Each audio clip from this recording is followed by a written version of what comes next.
السلام علیکم ورحمۃ اللہ. وعلیکم السلام ورحمۃ اللہ وبرکاتہ. اچھا چلو پلیز بی سیٹڈ. اچھا حبت الوارث سدھری تلاوت. السلام علیکم ورحمۃ اللہ وبرکاتہ. beloved حضور، اعوذ باللہ من الشیطان الرجیم، بسم اللہ الرحمن الرحیم. اللہ لا الہ الا ہو الحی القیوم، لا تأخذہ سنۃ ولا نوم، لہ ما فی السماوات وما فی الأرض، من ذا الذی یشفع عنده إلا بإذنه، يعلم ما بين أيديهم وما خلفهم، ولا يحيطون بشيء من علمه إلا بما شاء، وسع كرسيه السماوات والأرض، ولا يؤوده حفظهما، وهو العلي العظيم. جزاكم الله. جی کیس بھنو ٹرانسلیشن. السلام علیکم ورحمۃ اللہ وبرکاتہ. beloved حضور، وعلیکم السلام. Translation of Surah Al-Baqarah, verse 256, Ayatul Kursi. I seek Allah's refuge from the demon Shaitan, in the name of Allah, the most beneficent, the most merciful. Allah, there is no God save Him, the living, the self-subsisting, and all-sustaining. Slumber seizes Him not, nor sleep. To Him belongs whatsoever is in the heavens and whatsoever is in the earth. Who is he that dare intercede with Him save by His permission? He knows what is before them and what is behind them, and they encompass nothing of His knowledge except what He pleases. His knowledge extends over the heavens and the earth, and the care of them wearies Him not, and He is the High, the Great. Ameen. Jazakallah. جزاک اللہ. اچھا نظم. السلام علیکم ورحمۃ اللہ وبرکاتہ. پیارے حضور، وعلیکم السلام. کلام حضرت مسیح موعود علیہ السلام. اے خدا، اے کار سازو، عیب پوشو کردگار، اے میرے پیارے، میرے محسن، میرے پروردگار، کس طرح تیرا کروں ہے ظلم شکر و سپاس، وہ زبان لاؤں کہاں سے جس ہو یہ کاروبار، ابتدا سے تیرے ہی سائے میں میرے دن दिन कटे गोद में तेरी रहा में मिसले टिफले शीर खार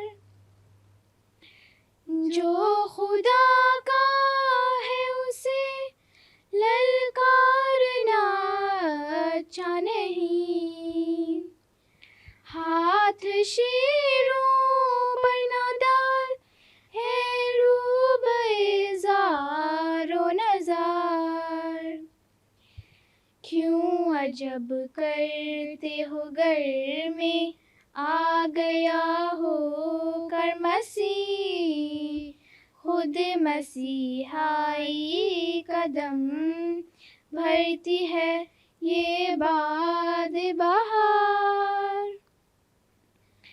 आ रहा है इस तरफ एहरार यूरोप का मिजाज नब्ज़ फिर चलने लगी मुर्दों की Naga Zindabad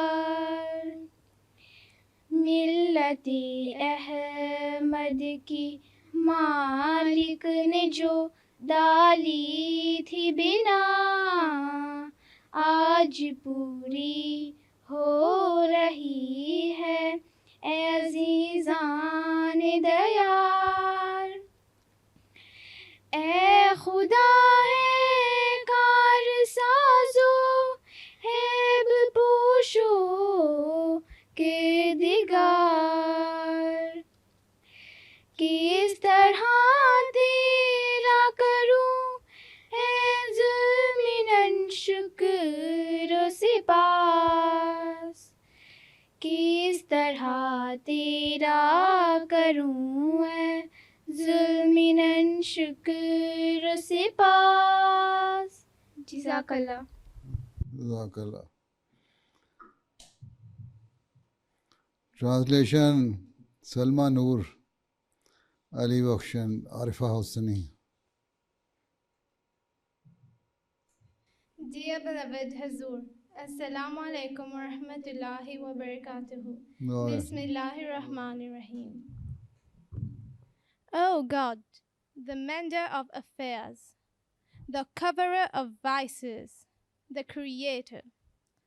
O my dear, my benefactor and my Lord, how can I praise thee and render thanks, O gracious one?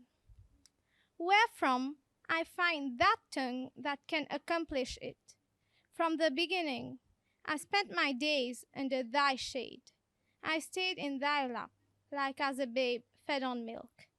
It is not sensible to dare him who is a man of God. Don't lay your hand on lions, O frail and feeble fox. Why do you wonder if I've come as the Messiah? The spring breeze itself is laced with the messianic spirit.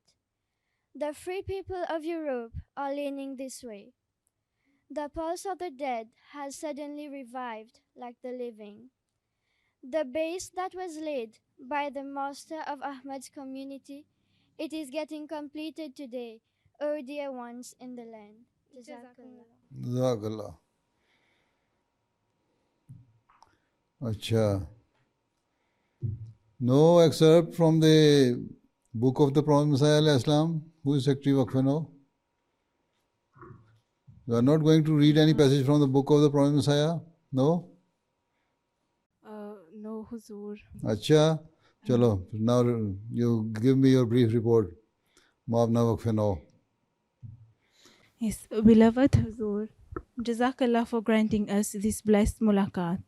I'm going to present the report of Waqf.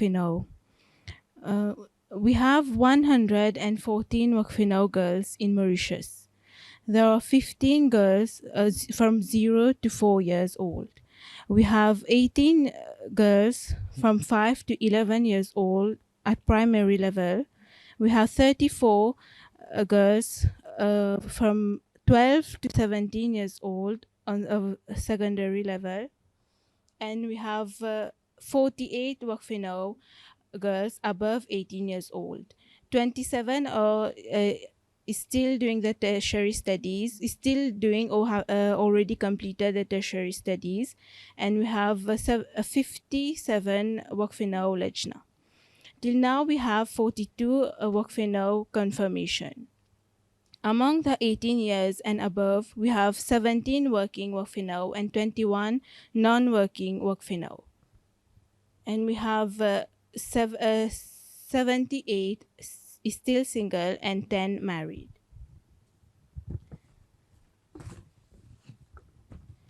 We usually have our Wakfina class every Sunday, where we follow the syllabus, and we have Quran class, Urdu, Arabic, Dinyat, and Tajweed.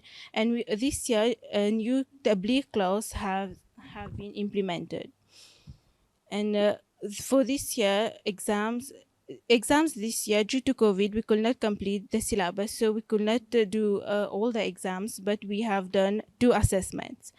And Wakfina department usually organizes outings and tarbiyat camps. And for we have on the national level, we have general meetings where girls also participate along with their parents.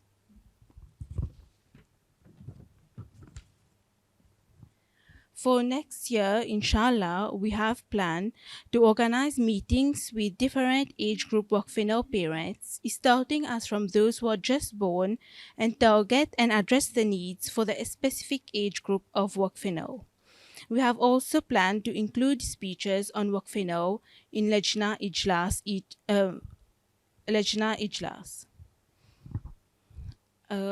At national level, we are already having for both boys and girls general meetings with the parents where Murabiyan address them.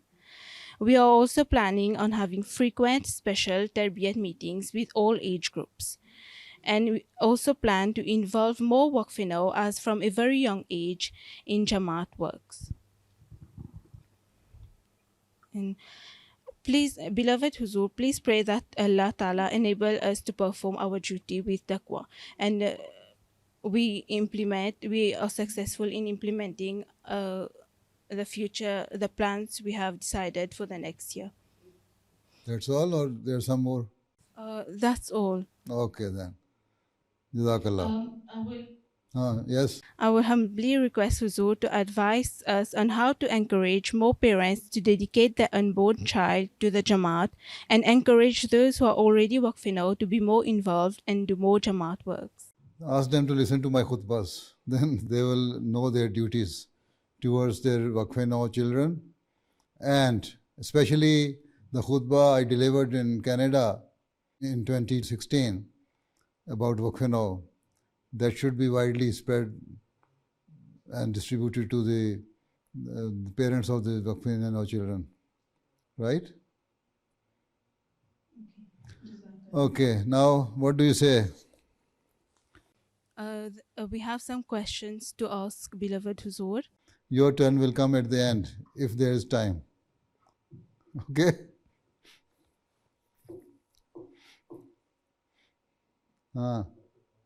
Yes.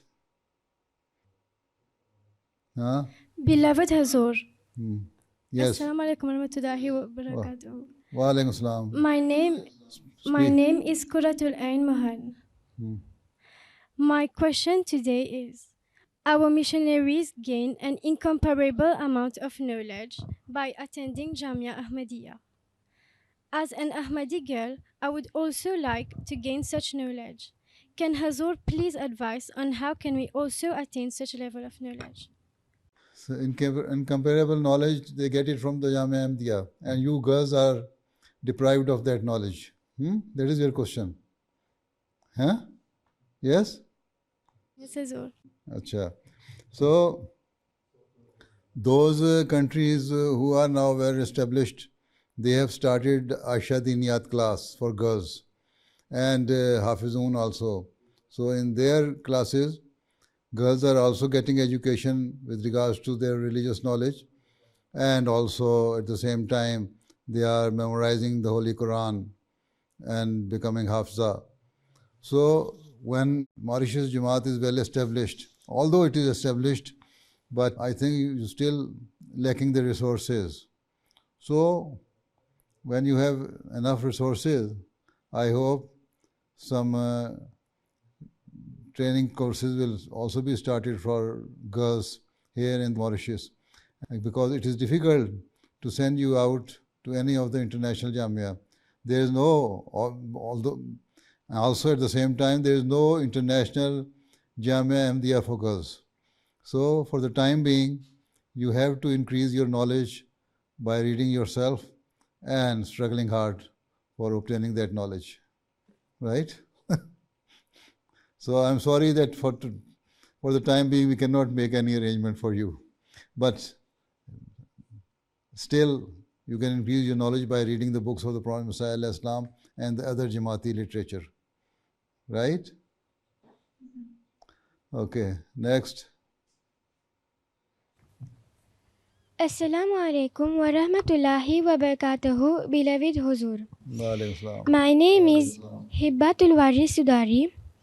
My question is, once in conversation with my friends, I told them that it is written in the Holy Quran, Allah did not create anything in vain.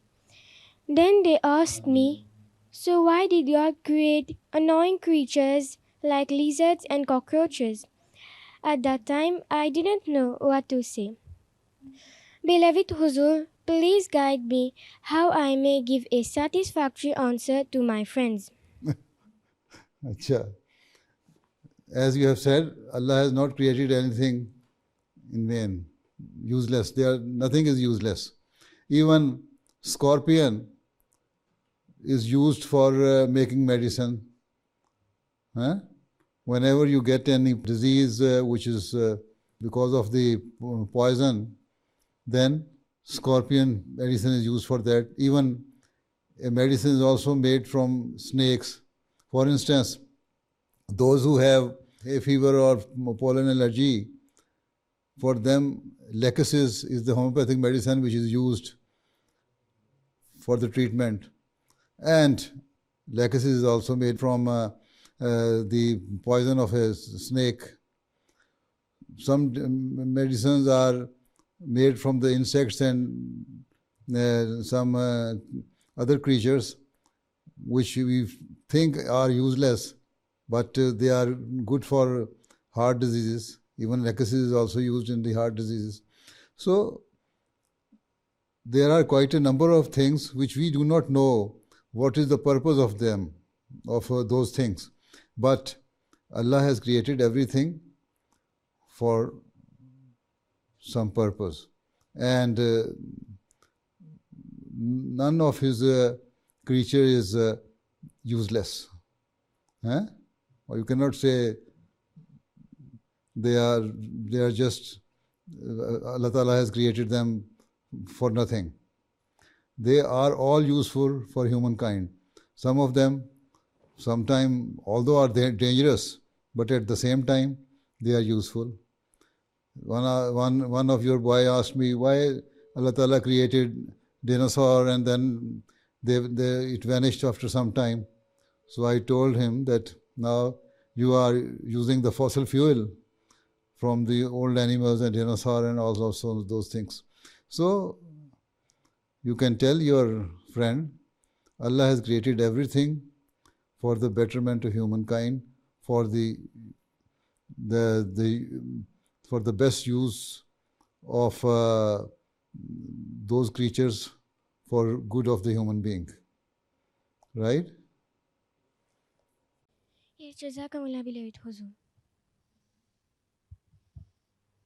My name is Khala Sudan. My question is, how can we acquire the love of Allah, and how will we know that Allah is satisfied with our deeds and actions?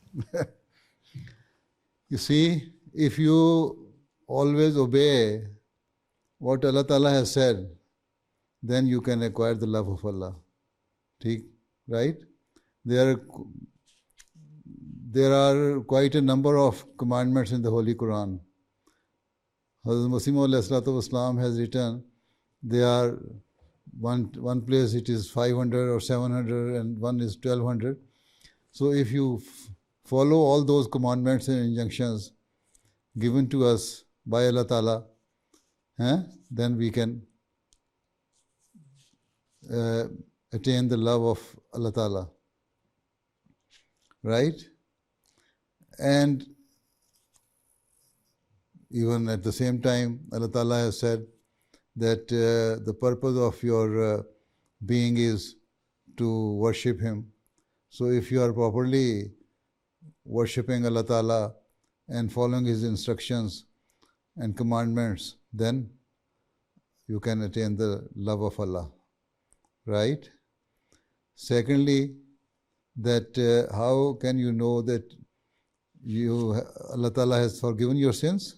Yes? This is your question? How will we know that Allah is satisfied with our deeds and actions? And your deeds and actions. When you are following all those commandments which Allah Ta'ala has given to us, and you are a true believer and following the true teaching of Islam, then Allah Ta'ala says, I am happy with you. So if you are disobeying Him, Allah cannot be satisfied and happy with you. You see, even if your children, those who follow your instructions, you love them more than those who do not follow. Right? So the same thing is with Allah Ta'ala. If you follow Allah Ta'ala's instructions, then Allah Ta'ala will be happy with you. Right? Okay. Next. Beloved Hazur, Assalamu alaikum wa rahmatullahi wa barakatuhu.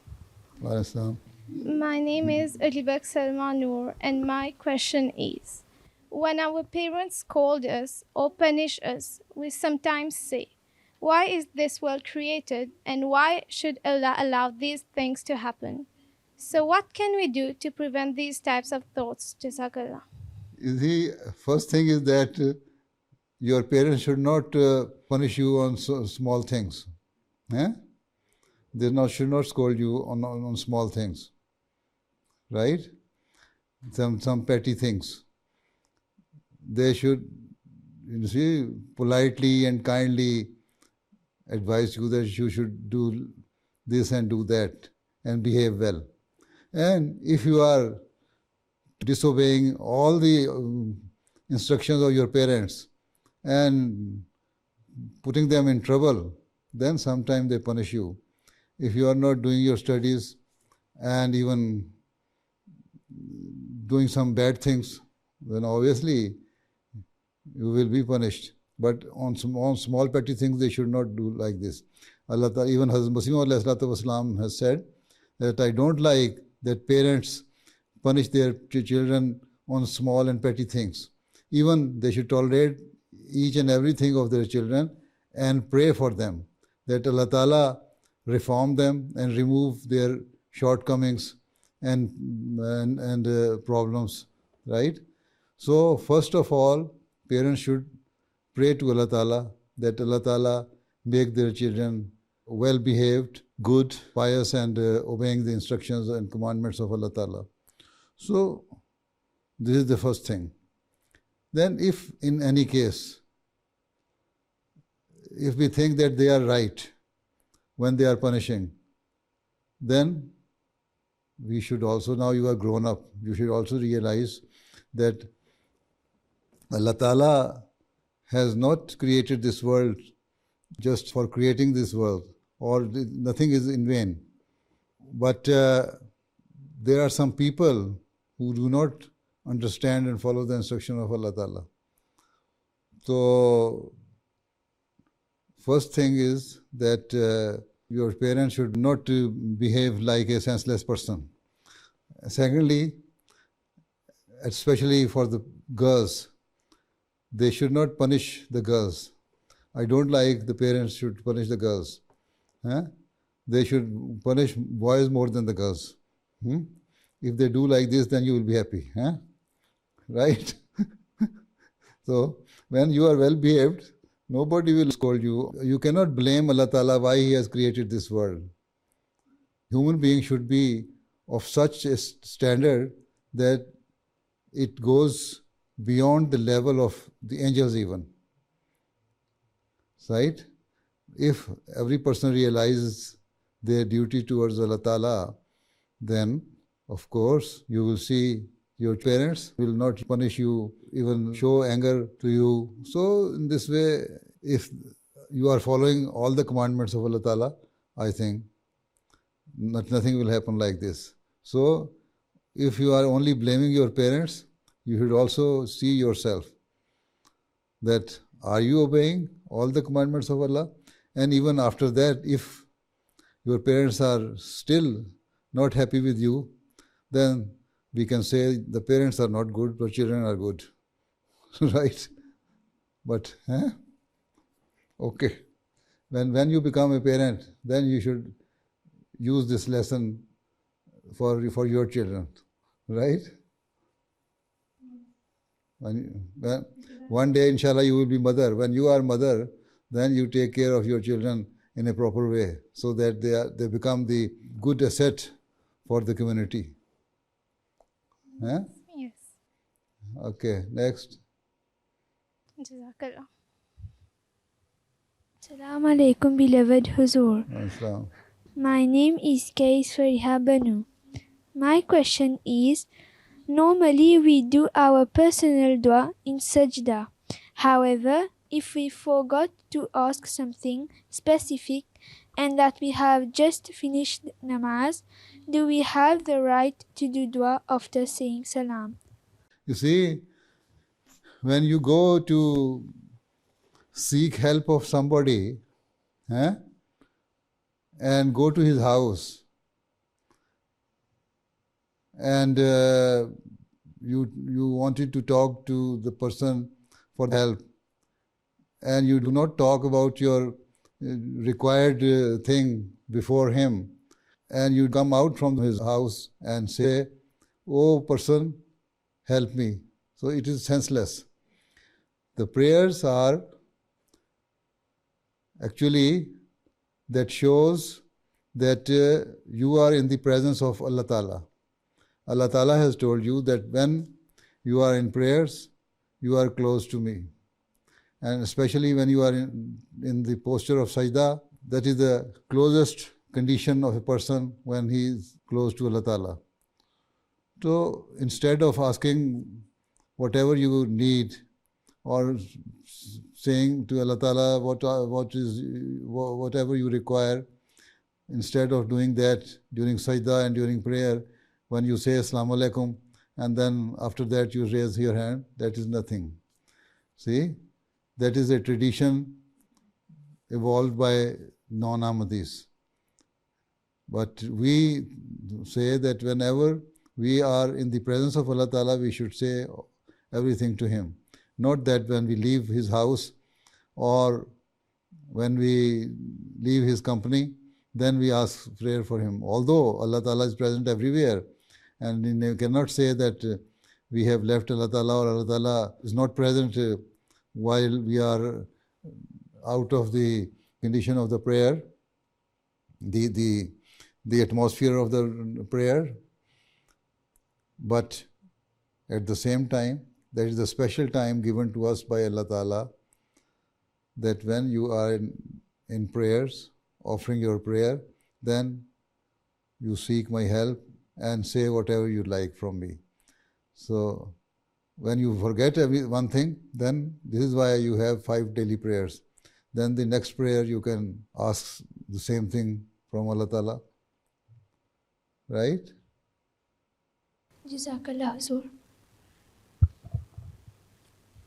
Assalamu alaikum wa rahmatullahi wa barakatuhu, beloved Huzur. My name is Arifa Useni, and my question is, how does the Nusrat scheme work exactly? Nusrat scheme.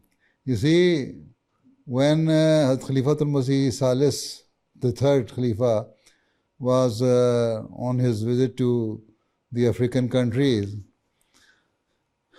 during his visit in the Gambia, Allah Ta'ala revealed to him or put this thing in his heart that he should start a scheme in which the help of the poor people of Africa should be catered for.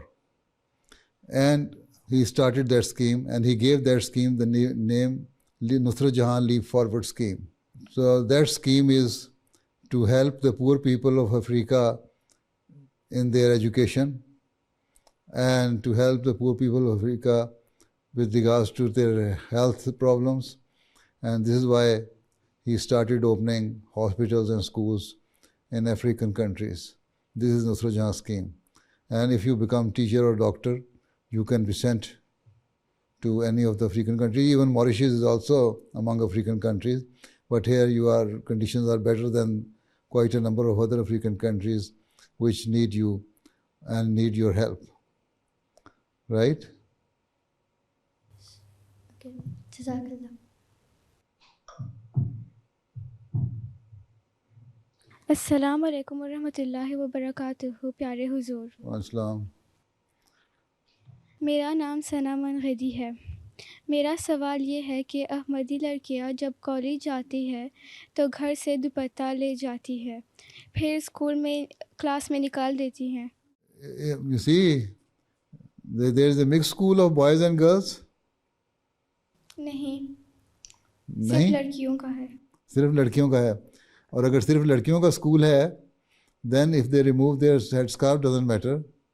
अगर teacher भी लड़कियां औरतें हैं और लड़कियां ही हैं तो पर्दा तो सिर्फ स्कार्फ और हिजाब तो सिर्फ मर्दों के सामने है.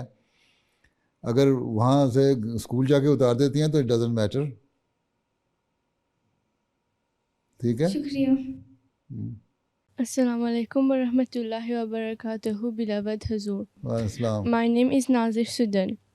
My question is, Huzur, at school we often take pictures with our non-Ahmadi friends, then they post such pictures on social media without any bad intention. Huzur, what should we do in such cases? You see, the one thing is that you should try to avoid getting your pictures taken with your fellow friends if you are a mature person and you are doing parda. You see? Yes. But if you yourself take your pictures with your friends and then ask them that they should not put this picture on social media. You can request them, they should not put it on social media. Right? Yes. If you are an Ahmadi girl who is observing parda and wearing hijab, so they should avoid these pictures done by any of your fellow friends. Right? And even if it has been taken, then they should not put it on social media. Yes. Right? You can request them, you can ask them, no problem. I think if they are your good friends, they will honor your request. Right? Jazakumullah. Yes. Assalamu alaikum warahmatullahi wabarakatuh, beloved Huzur. My name is Hadia Kausar Sani, and my question is, how do we get to distinguish if a dream we've had is from Allah or if it was just from our subconscious which made us saw that dream? You see, a normal person sees 4 or 5 dreams during the night if you have a good sound sleep. That is what the psychiatrists say. Right? Sometimes some dreams are such strong ones that when you see those dreams, you realize that they are from Allah Ta'ala and they are going to be true in my lifetime, or even they seems to be true. And if you see any verse of the Holy Quran in your dream that has some meaning, then it's a true dream. If you see that somebody is saying that that you should not pray, that means it is from Satan. It is not a right dream. You should not follow those things.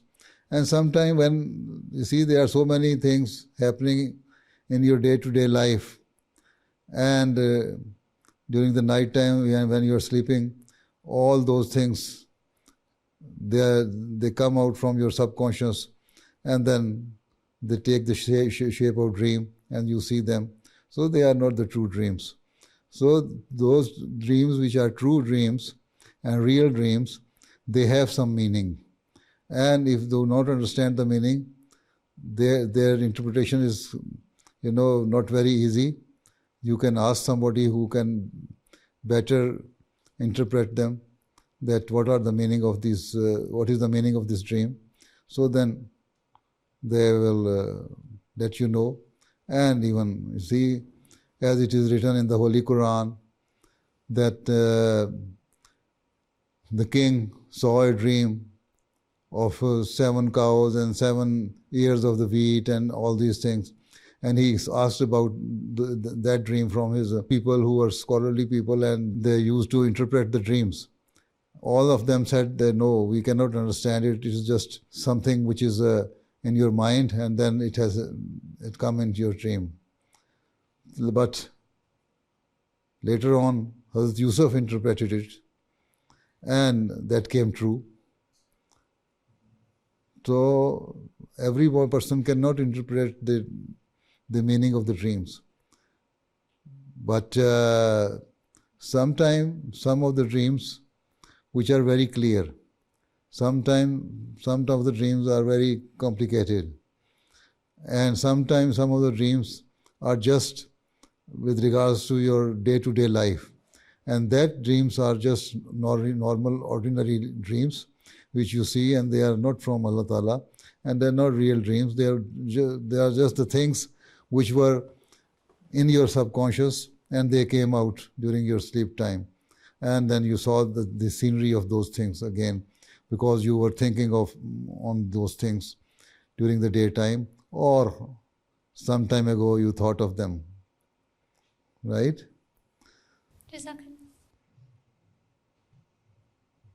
Beloved Hazur, Assalamu alaikum wa rahmatullahi wa barakatuhu. Alaikum salam.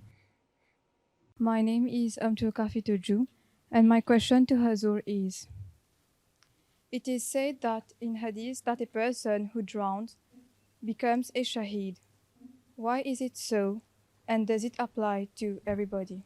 You see, the person who is shaheed, the person who dies of the stomach illness is also shaheed, and there are so many other categories of shaheeds.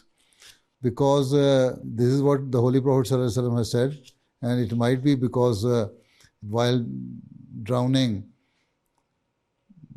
he might be struggling hard to save his life and he could not. This is why he might be seeking Allah's help and forgiveness, but ultimately he drowned and died. So Allah Ta'ala may forgive him, but the main thing is that he should be a mu'min. He should be the person who is obeying the commandments of Allah and is a good believer. Not that a kafir who does not believe in Allah Ta'ala, and then while drowning he says, "Oh Allah, save me," then no, he is not a shaheed, right? The condition is if you are a good believer, and then if you die because of you have drowned in the river or somewhere in the water, then of course Allah Ta'ala says, yes, you are a shaheed, right? But the condition is that you have to be a good believer, right? That is what the Holy Prophet ﷺ has said. Assalamu alaikum wa rahmatullah, Hazur, beloved Hazur. Islam. My name is Madiha Bashir Tuju. My question is: drugs is being spread to a large extent in our schools nowadays. Some students are even selling drugs at school. What advice can Huzur give us to protect ourselves and our children against this? And is it possible for Jamaat to build our own school? Yes. Normally, it is everywhere in the world nowadays. This is a big mafia which is causing all this problem. they are utilizing school children to sell their drugs. They give them a small amount of drug in the beginning, free of cost. And when they get addicted, then they ask them, okay, we shall give you these things free of cost if you give us some favor and sell these things for us among your fellow students or other people. So, you see, the society is now completely corrupted. There are no morals in the society. They don't care what they are doing with their children, with the children of the nation. So everybody is now selfish. So we should try to let our children know that these are the bad things, and we should avoid the company of those students or those people who are doing these bad jobs, right? So this is the only way that we have to be very vigilant, keep eye on those people, and then whenever you see they are doing this, admonish them, advise them, and also the main thing is to pray for your children that they are not involved in such type of habits. So it's very much difficult. Even governments are against it. So if you come to know about some person who is destroying the life of your children, then you can inform the concerned authorities to take action against those people, right? So the thing is that we have to be watchful with regards to the behavior of children and their day-to-day activities. And then pray for them as well, that they are not involved in such type of habits. Okay? Right. Next. Assalamu alaikum wa rahmatullahi wa barakatuhu, Pyare Hazur. Assalam. My name is Inaya Royman. My question to beloved Hazur is, when we have attained a certain spiritual level, what can we do to ensure that we persevere from there and not fall again due to weaknesses? You see, for that you do istighfar continuously. You seek Allah's help. Beseech Allah that He helps you.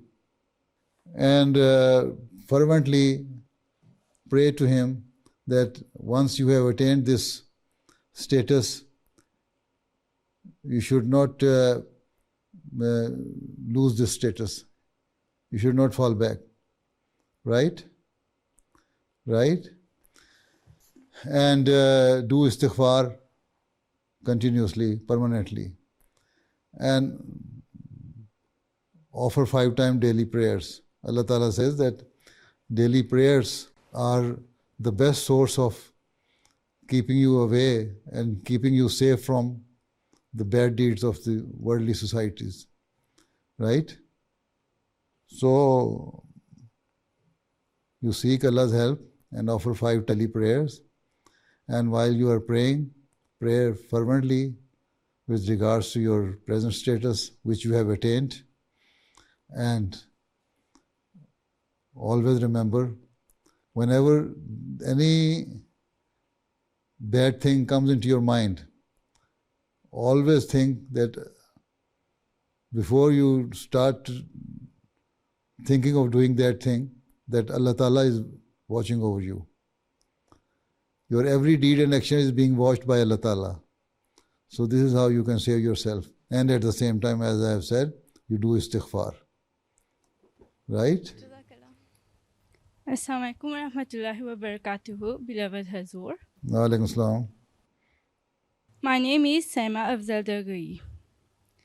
My question is, in the Holy Quran, Allah Ta'ala said, "And we sent you not, but a mercy for all worlds." So my question is, if there are other creatures on other planets, how are they benefiting from the Holy Prophet, Hazrat Muhammad Sallallahu Alaihi Wasallam? You see, we can say there might be some life in some other universes and planets, and where we do not have access as yet, right? But Allah Ta'ala has said that the Holy Prophet ﷺ is Rahmatul lil Alameen. So, he is mercy for mankind, for the known world or the habitation of this planet, right? When the other part of the universe or some other universes come to know about this world, if they have connection with us, then, of course, and the message of the Holy Prophet ﷺ reaches them, then he will also be mercy for those people. And we shall have to behave well towards those people, not that we destroy them or usurp their rights or do not behave well with them. Right? At present, he is the mercy for mankind, for this present world. Right? For this world which we know. And if there are some other worlds, then, and whenever his message reaches there, he will also be mercy for those people. Okay. Yes. Right? Jazakumullah. Assalamu alaikum warahmatullah, beloved Huzur. Islam. My name is Madiha Hadi Bagilu. Beloved Huzur, my question is, I learn violin at school as it is an obligatory subject, and the marks obtained are counted in my overall results. My teacher asked me to buy a violin to get better practice. What advice can beloved Huzur give on this? If it is compulsory for you to use it in the school, you only use it in the school. No need to bring it at home. Right? At home, you should concentrate more on your prayers and other good things which can increase your knowledge. Violin is just nothing for you. It will not help you to increase your knowledge, nor help you to improve your brain capabilities and capacities. Nor it will help you to help the poor people. So you should try to gain that knowledge which is useful for yourself and for the human being and for your religion. Right? If you are trying to play that, it should only be in the school, not in the house. Right? Right? Okay. And in charge, Saiba, what do you want to ask? My question is, there are some waqifat now who need to confirm their works, but when we contact them for any program, they do not respond at all. And even when asking them if they wish to continue with the waqf, they still do not respond. What will Huzur advise about those waqf now? Those who do not want to get in touch with you, then give them the last warning that if you do not want to contact us, then we are going to report your case to the center that your name should be removed from the list of the Waqfat now. Then you send their report to us and then we shall remove the name of those Waqfat now. Right? Those who do not want to continue their waqf, then they can leave, no problem. There is no compulsion. Yes. How can we encourage waqifat who have already confirmed their works to observe full parda? And what should we do if some waqifat post photos of them on social media? You see, you make them realize that their duties, since they are waqfat they have to obey the commandments of Allah. And parda is also one of the commandments given in the Holy Quran, that you should be modestly dressed. Secondly, observe parda when you are mature. So, being a waqfat they should, instead of following the worldly things, they should like more or even practice more the commandments of Allah or the things which their religion teaches them. Let them realize it. Once they realize it, then it's okay. You see, they have done waqf. Their parents did the waqf. And after that, they renewed their bond to be waqf-e-nau. Once they themselves have filled the bond that they will remain in waqf-e-nau scheme, then they have to follow those things or rules and regulations and abide by them which have been given to them and which are required from them by Allah Ta'ala, which are clear commandments. And parda and modest dress is also one of them. Okay? Okay, now time is over. Allah Hafiz. Assalamu alaikum wa rahmatullahi wa barakatuh. Wa alaikum assalam wa rahmatullahi wa barakatuh. Assalamu alaikum.